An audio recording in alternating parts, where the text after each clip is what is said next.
पंचतत्व की कहानी। एक बार की बात है, दूर एक जादुई गांव में 5 अद्भुत तत्व पृथ्वी, जल, अग्नि, वायु और आकाश रहते थे।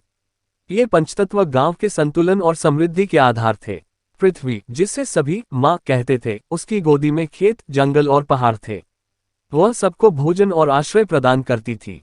जल, जिसे नीर कहा जाता था, गांव की नदियों और झीलों में बहता था, जीवन का आधार बना। अग्नि, जिसे ज्वाला कहा जाता था, ऊर्जा और शक्ति का प्रतीक थी।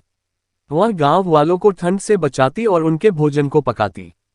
वायु, पवन के नाम से जाना जाता था, जो हवा के रूप में हर जगह विचरण करता था, सांसों में जीवन देता था।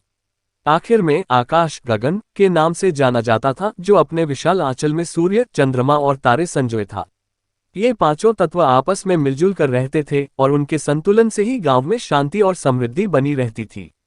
लेकिन एक दिन अचानक एक बुरी शक्ति ने गांव पर हमला कर दिया। इस शक्ति ने पंचतत्वों के बीच मनमुटाव और असंतुलन पैदा कर दिया।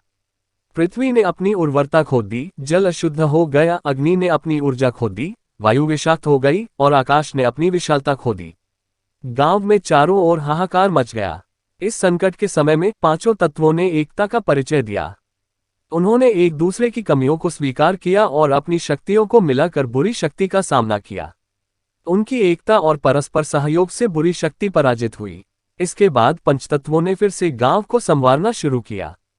पृथ्वी फिर से हरी भरी हो गई, जल स्वच्छ हो गया, अग्नि ने अपनी ऊर्जा पुनः प्राप्त की, वायु फिर से शुद्ध हो गई और आकाश ने अपनी विशालता को फिर से पाया।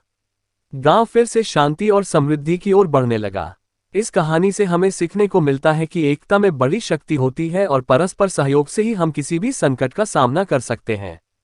पंचतत्वों की यह कहानी सदियों तक गांव वालों द्वारा सुनाई जाती रही, एकता और सामंजस्य का संदेश फैलाते हुए।